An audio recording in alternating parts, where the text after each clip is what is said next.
Hello and welcome back to this second half of Future Proof, where I have Colin Ten as my guest.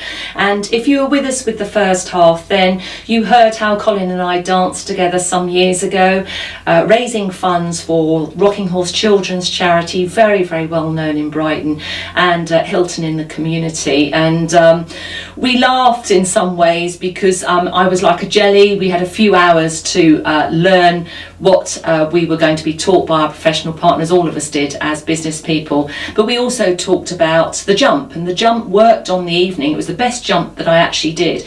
And Colin, I think, very wisely, rightly pointed out that the success of the jump was less about carrying my weight and more about timing. And I think timing is very, very important for all of us as we think ahead to the future. So in the second half, I want to talk about how jiving, dance, can actually help us be more human. It's said that sitting is the new smoking, so we need to get up and out of our seats, and this is one way of doing it.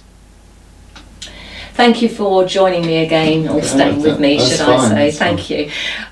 Health is absolutely everything. You know, we can have plans about our futures, and indeed emotionally intelligent behaviour is very, very good at protecting our futures in thinking in a smart way. And, you know, I think it all begins with health, because without our health, or with limited health, we automatically have to adjust some of our thinking. And this is quite in a way, sensitive, because it's quite new subject, health. Can you tell us more? Well, I ended up having to have a quadruple heart bypass, which started off as just chest pains, which I ignored, like most men do. But it was my partner, Sue. She said, no, there's something not right, and made me go to the doctors to get checked out. And even initially, they didn't actually detect it was the heart. Because of my fitness, my cholesterol level was all fine, they thought it was more of a digestive problem to start with. And I feel, can I just interject for a second, I feel terrible, because if you do see the photos or video of us dancing, you know, Colin was lifting me, and that must have, even then, you must have had heart problems then, and I'm not a lightweight.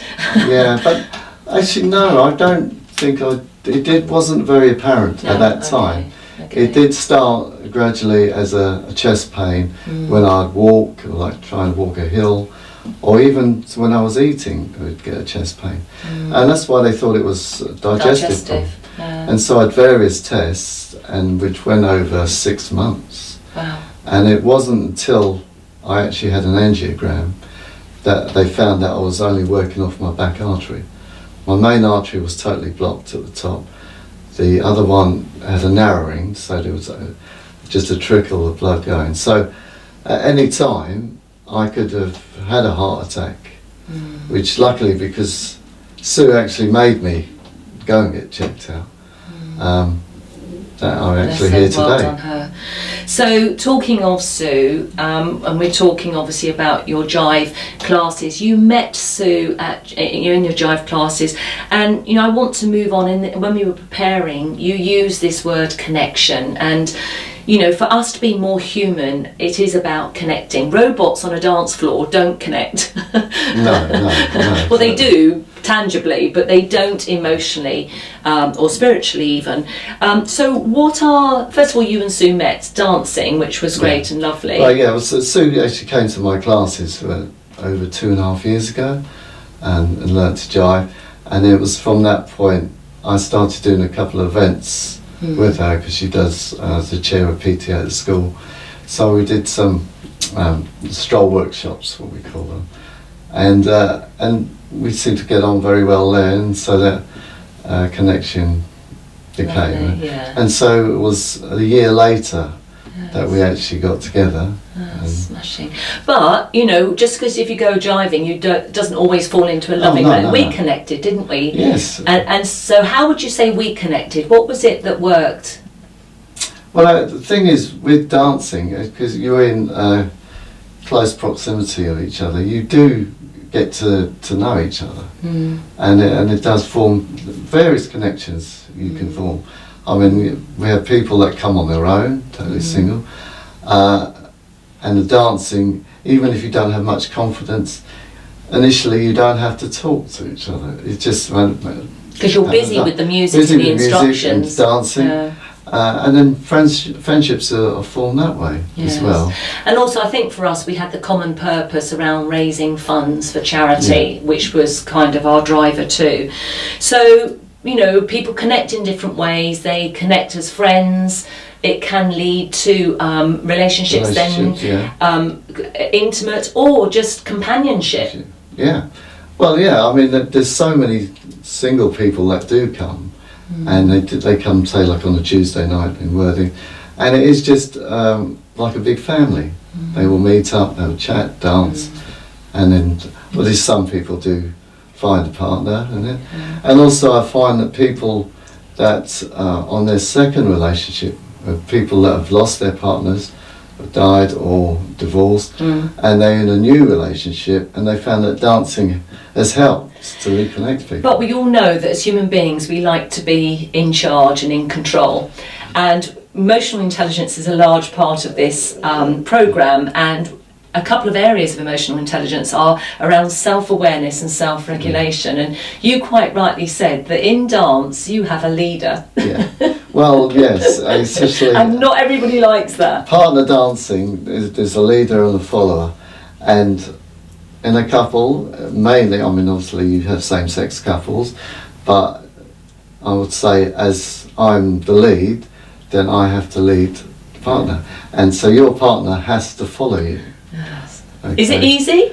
No, it's not easy at all. I mean, this was started in the 1950s, rock and roll jive, so where attitudes were very different at that time. So trying to get your partner to do exactly what you say is challenging. Can I say, for people who know Paul and I, and as people in Brighton, some people do know us, we're quite strong personalities as a couple, and when we were engaged, Paul wanted to play golf and I wanted to learn ballroom dancing, so we both agreed to support each other and we went to ballroom dancing competitions, and the business of being lead or not lead, and the number of times we were holding each other's hands in there and we were growling at each other. It's just terrible looking back. I mean, it was such fun, but you know, particularly if when you're learning, the lead sometimes obviously gets it wrong, so then the follower is saying, well, that's not how you're supposed to do it. I remember what we were told, and you're doing it wrong. Yes, I mean, basically, it's harder for a lead when they're learning, because as well as learning the move, they've also got to lead their partner.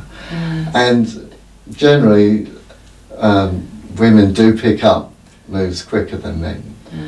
And so we do have some disagreements in classes. But what we said is Paul ended up the better dancer than me. I might have maybe gone on a bit ahead to begin with, but he definitely ended up the better dancer, because once he learnt the moves and had the structured brain behind it, his memory recall was far, far better than mine.